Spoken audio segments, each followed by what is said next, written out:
Queridos, paz e graça, como é bom estar aqui para gravar mais uma aula. Hoje nós estamos aqui para falar da aula de número 6, dando continuidade a todo o processo da EBD. Nós somos da EBP, Escola Bíblica em Foco, aqui da DTO, Assembleia de Deus Ministério de Teoflotone. E é um grande prazer ter você como nosso aluno, ter você como nosso ajudador, como intercessor, para que esse projeto cresça, para que nós tenhamos a palavra viva dentro da nossa Escola Bíblica Dominical. Hoje nós estamos na lição de número 6, e a lição de número 6 fala sobre a pecaminosidade humana e a sua restauração de Deus. Nós estamos falando, é uma revista muito boa, o comentarista desse trimestre é o Ezequias Soares, já tem nova revista surgindo por aí, e a leitura bíblica em classe dessa lição de número 6 está em Romanos 5, do versículo 12 ao versículo número 1. É importante que você leia, é importante que você reflita com seus alunos, que você tenha uma interação com eles, para que eles entendam sobre o que nós vamos falar. Eu estou aqui no estúdio da igreja, enquanto a minha sala está ficando pronta, está ficando muito interessante, muito moderna. Quero mandar um grande abraço ao meu amigo Eli pelo trabalho, a todos aqueles que colaboram para que esse processo continue. Queridos, hoje nós vamos falar da lição número 6. Quero, como sempre, mandar um abraço às pessoas que curtem a nossa página, que se inscrevem. Quando você se inscreve, automaticamente você recebe a lição assim que postada. Eu não tenho como agradecer, expressar a vocês tudo que vocês têm feito em nosso favor. Quando você divulga essa aula, quando você nos ajuda aí através da oração, você está não só nos ajudando, mas promovendo a EBD, fazendo com que todos conheçam e entendam que a Escola Bíblica Dominical é algo muito importante no reino de Deus, porque é através dela que nós temos a palavra de Deus detalhada, é através dela que nós temos a palavra de Deus, por que não dizer a palavra de Deus esmiuçada em nosso meio. Hoje a lição de número 6 é a pecaminosidade humana e a sua restauração. Nós vamos ler tópico a tópico, e eu queria que você abrisse comigo a sua revista. Eu estou aqui na frente do meu celular com a revista em PDF, e eu queria que você continuasse conosco nesse processo de aprendizado. Nós vamos ler a introdução e você vai entender um pouquinho o que você vai falar na sala de aula. Eu vou colocar abaixo o copia e cole, porque tem muito termo grego, muito termo hebraico, e você vai precisar. Estou indo um pouco gripado, se eu tossir, vocês me perdoem aí, mas é o processo que nós estamos passando para que Deus nos sare e nos cure. Queridos, a introdução fala que a doutrina do pecado é conhecida nos tratados teológicos como hamartiologia. Nessa introdução, eu queria que você iniciasse com a grande pergunta, porque essa lição é justamente algo que nós temos, mas alguns não reconhecem. Então a grande pergunta para iniciarmos essa lição é justamente por que todos pecamos e onde pecamos? Essa é a questão. Você vai ouvir os seus alunos e enumere as respostas, se possível, e tente jogá-las nos tópicos seguintes para que eles entendam. Quando você enumerar as respostas, você vai ver que cada uma vai casar em alguns tópicos, cada uma vai adentrar em um tópico em específico. Então você precisa fazer isso e enfatizar nessa introdução o que é hamartiologia. Hamartiologia vem do grego transliterado hamartia, que significa erro, pecado, mas logos que é estudo. Logo, como sugere o nome, é a ciência que estuda o pecado e suas origens e consequências, como você já está entendendo aqui. Ou você pode também frisar nessa introdução que é o estudo sistematizado daquele tema pecado que nós estudamos, que nós falamos. Diga na sua sala que o significado do pecado é algo muito profundo, e esse termo hamartiologia, hamartia, que é erro, ele deve ser explicado para que eles entendam realmente que nós pecamos. Nós vamos entender que o pecado, ele tem um início na queda do homem no Éden, e que ninguém está livre do pecado originado em Adão. Existe diferença de pecados aqui, e isso nós devemos entender. Há o pecado original de Adão, que nós trazemos no nosso corpo, e o pecado que nós cometemos no dia a dia. Isso deve ficar claro nessa introdução. Já o tópico número 1 fala definindo os termos. Aí entra o termo pecado. Você precisa falar nesse tópico que a raiz, ratá, que literalmente é errar o alvo, está ligado somente ao alvo que é a salvação. E isso deve ficar claro. Somente ao alvo que é a salvação. Não se usa esse verbo ratá em outra conotação. Ele aparecerá na Bíblia no trágico caso aqui de Caim e Abel, onde nós tivemos a primeira morte relatada na palavra de Deus. Você vai lembrar disso, nós estudamos sobre essa lição. No grego nós veremos aqui a palavra hamartia, que nós acabamos de falar, que é erro, pecado. Ambas estão nos levando à prova que quem os comete, quem as comete essas palavras, quem comete essas palavras, está longe da posição salvífica existente em quem? Existente em Cristo. É isso que você deve falar nesse tópico, que essas palavras, elas nos tiram o privilégio, colocam uma parede entre mim e a salvação. O tópico de número 2 da nossa revista, continuando aí, vai falar sobre o termo hebraico avam e pesar. Querido, nesse tópico, você vai entender, eu queria que você entendesse, que das muitas palavras e expressões pecado, nós teremos avam, que nós acabamos de ler, que está relacionada à iniquidade e perversão, e da raiz grega adikian. Eu vou colocar abaixo para você levar para sua sala. Indicando culpa, que é muito interessante. Por que culpa? Porque essa palavra nos faz entender as circunstâncias que algumas pessoas ainda trazem consigo dentro da noiva, dentro da igreja de Cristo, ou seja, na noiva de Cristo. Ainda temos passar ou pesar, como diz o original aqui, que é transgredir, que também pertence à raiz aqui, à martiologia no Antigo Testamento. Isso vai nos mostrar, está nos mostrando, isso é muito interessante, que a dificuldade que existia e existe para o pecador que permanece errando, ela é contínua. Porque ele não consegue se livrar, então está sempre errando o alvo, está sempre longe do alvo. Isso é interessante. Assim como na gravidez, só para você ter um exemplo básico disso aqui, e é interessante, você vai entender isso aqui, na gravidez, onde após a concepção a criança, ela começa a se desenvolver, nesta analogia, o pecado está sendo desenvolvido no coração, e este pecado, se ele não for abortado aqui, por meio do arrependimento, dessa mesma forma que o bebê é visível após ter nascido, o pecado é visível quando nasce na forma de comportamento, na forma de ações, na forma de práticas, de palavras, etc. É interessante que quem peca, quem aqui está dentro da palavra pesar e adikia, que é errar o alvo, ele está sempre gerando pecado. É como a mãe que gera um filho. Então, quando o bebê nasce, nós vamos ver que o pecado também, ele nasce. E aí ele vem através de comportamento, de ações, de práticas, de palavras. O tópico número 3, continuando aqui no tópico número 1, fala o que é pecado. Querido, pecado tem por definição aquilo que cometemos quando estamos conscientes de que estamos em um caminho errado. Isso aqui é muito interessante, dá muita polêmica. Por quê? Algumas pessoas, elas pecam por não conhecerem. Então, é pecado? Mas há uma diferença. Há uma diferença porque eles estão em um caminho sem rumo. E eles não conhecem o que é pecado.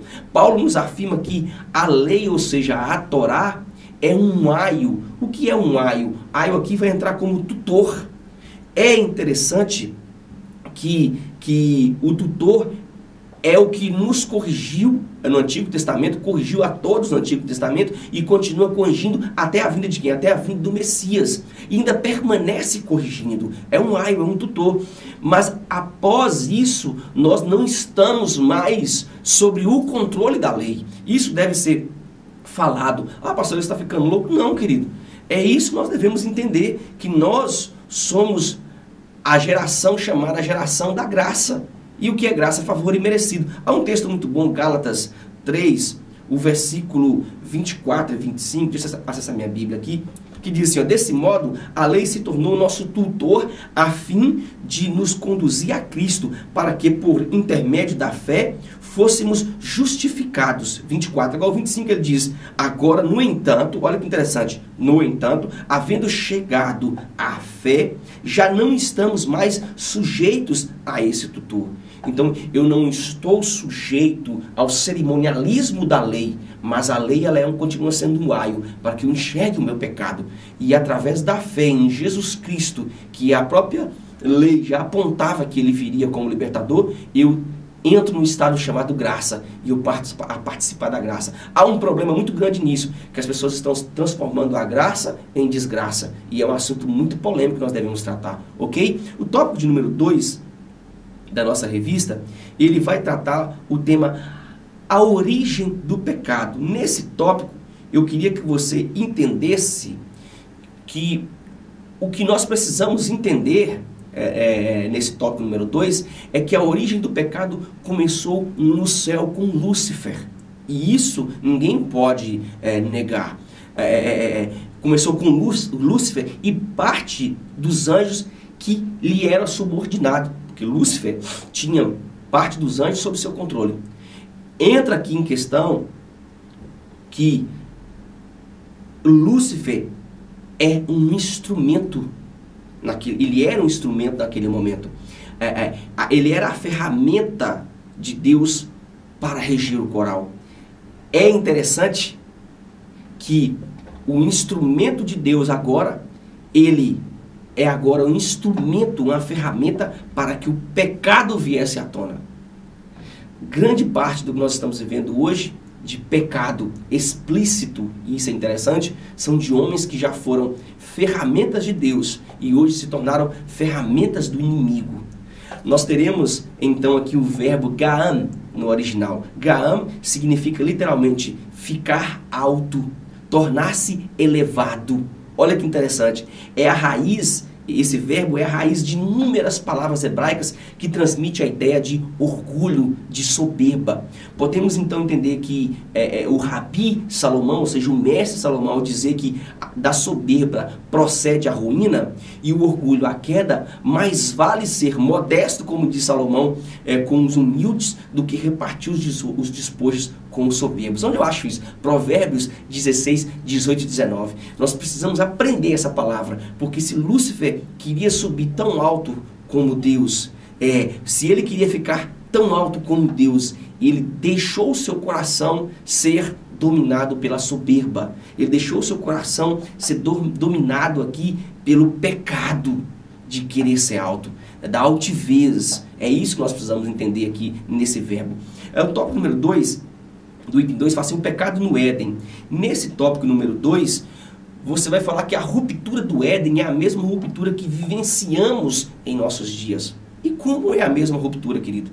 Nós temos experiências, nós ouvimos, nós falamos, nós somos alertados, admoestados aqui através da palavra e ainda assim cometemos o mesmo erro que o casal do Éden cometeu, que é desobedecer. Note que parte dos seus alunos, eles são alertados acerca do pecado, você orienta, tem dia que nós até falamos assim, Senhor, já não aguento mais, eu falo tanto, e os jovens continuam cometendo o mesmo pecado, as irmãs continuam cometendo o mesmo pecado, os irmãos continuam cometendo o mesmo pecado, a igreja permanece no mesmo pecado, Senhor. Querido, é a mesma coisa do Éden. Nós cometemos o mesmo pecado que é a desobediência. Nossa luta se dá contra 3 inimigos, e isso aqui é interessante. Primeiro o mundo, depois a carne e depois Satanás. Esses 3 quem domina quem? O próprio inimigo. É interessante que ele tem esse poder de dominar o mundo. Ele é o próprio inimigo. Agora a carne, eu tenho o privilégio de continuá-la no espírito ou deixar que Satanás a domine. Deus ama tanto a sua criação, isso aqui é interessante, que de imediato lançou uma promessa de recuperação. Nós ainda estamos cobertos por essa promessa através do sacrifício de Cristo, que é a graça, que é a penúltima dispensação aqui na terra. Só falta uma dispensação para se cumprir e fechar o ciclo que nós chamamos das dispensações. São 7. E isso é interessante você falar na sala de aula. No tópico número 3, vai falar a universalidade do pecado. Nesse tópico você precisa entender que é preciso, nós precisamos deixar claro aqui, nesse tópico, que não podemos escapar do pecado original. Ou seja, do pecado adâmico, do pecado de Adão. Logo somos afastados de Deus, pois a santidade de Deus não nos permite chegar diante dele. Há um texto muito bom que você pode ler em sala, para que os alunos entendam isso. É o texto de Romanos, se não me falha a memória, deixa eu acessar minha Bíblia aqui. Romanos, o capítulo 3, é isso mesmo, Romanos, capítulo 3, o versículo 23, um texto em específico para você ler nesse tópico. Romanos 3, 23, que diz assim: porque todos pecaram e destituídos estão da glória de Deus. É interessante. Todos pecaram, destituídos estão da glória de Deus. O pecado original aqui, ele nos acompanhará até o último dia de nossas vidas mortais. Ou até o arrebatamento, quando Cristo nos tirar e nos transformar em um novo corpo. E esse pecado que nos acompanha até a morte, está cumprindo a palavra que diz que o salário do pecado é a morte. Logo, toda a matéria aqui que nós precisamos entender, matéria carne, irá morrer. E isso aqui é certo. Somente Ele, Jesus, venceu o pecado e a morte. Nós venceremos todos esses problemas através de quem? Através do seu sacrifício e a fé no Filho de Deus.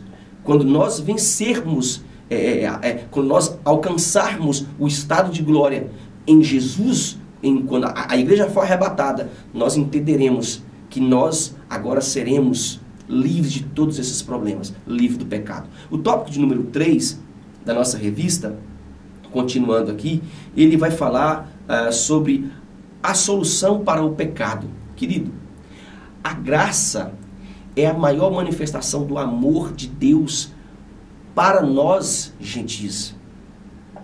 Entenda isso. É a maior manifestação do amor de Deus para nós, gentis. E também a todos, aqui vai entrar aqui, a todos os que creem em nome de Yeshua e recebe Yeshua como Senhor.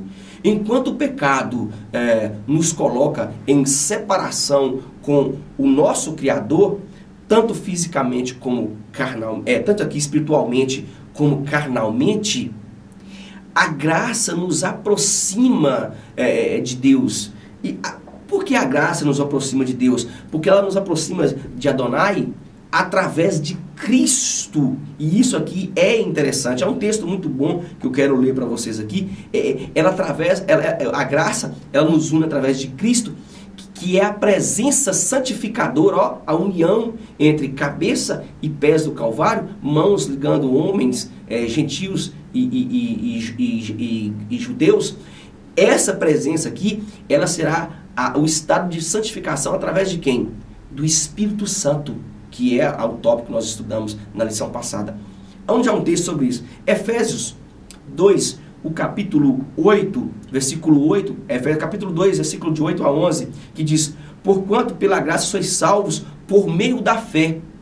Olha que interessante. Isto não vem de vós, é dom de Deus. Não vem por intermédio das obras, a fim de que ninguém venha se orgulhar por esse motivo. Pois somos criação de Deus, realizada em Cristo Jesus para vivermos em boas obras. Aí ele continua dizendo assim: as quais Deus preparou no passado para que nós as praticássemos hoje. Olha que interessante, é magnífico esse texto. É isso que nos mostra que a graça é a maior manifestação do amor de Deus para nós, gentis. Porque se nós fôssemos seguir o cerimonial dos judeus, nós não conseguiríamos. Nós jamais cumpriríamos sequer 3 leis daquelas. Jamais. Os gentis, de maneira nenhuma. Não existe ninguém que cumpra todas as leis. Não existe. É por isso que a graça se faz presente em nosso meio. O tópico de número 2 da nossa revista, dando continuidade, já aqui no finalzinho da nossa lição, ele vai abordar o tema a provisão de Deus.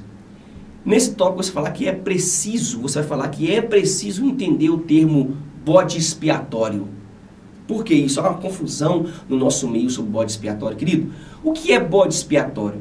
Bode expiatório, todos nós temos esse ditado em nosso meio, é uma expressão usada para definir uma pessoa sobre a qual recaem as culpas alheias. Isso é interessante. Há uma especificação disso em Deuteronômio que é muito claro sobre isso. Bode expiatório é uma expressão usada quando alguém é acusado de um delito que não fez. Aqui entra, ele não praticou ou ele não foi o idealizador desse problema. Jesus é o nosso Cordeiro. E como Cordeiro, ele foi também o nosso sacrifício, que não tinha mácula, que não tinha pecado, e isso aqui é interessante, e cumpriu a expiação por completo. Se Jesus abrisse a boca, se Jesus reclamasse, o sacrifício não seria completo. Se Jesus tivesse algum osso quebrado, o sacrifício não seria completo, porque Isaías diz que ele não teria nenhum osso quebrado. Jesus cumpre todo o processo de ser imolado. Até os dias, quando nós estudamos, até a forma de espancarem Jesus, de o coroarem com coroa de espinho, de nós vermos o sangue verter, é um sinal de que ele era o cordeiro mudo que foi ao matadouro. É isso que nós precisamos entender. E essa lição nos mostrará que a pecaminosidade humana só teve a restauração através de Deus por causa de Yeshua HaMashiach, o enviado, o esperado de Deus para todas as nações. Nós precisamos pregar isso, nós precisamos viver isso. E nós precisamos colocar nossa sala para pensar de que sem o sacrifício de Jesus, sem a graça, a humanidade continua rumo ao inferno, rumo por que não dizer, ao Hades, que é o lugar que nós estávamos destinados no Antigo Testamento. É o lugar que nós tínhamos e é o lugar que nós merecíamos, porque a Bíblia chega a dizer que nós somos como trapo de imundície. Espero que você tenha entendido essa aula. Espero que Deus te cubra com a graça e com a unção dele. E até a próxima pré-aula, lição de número 7. Yahim Shalom.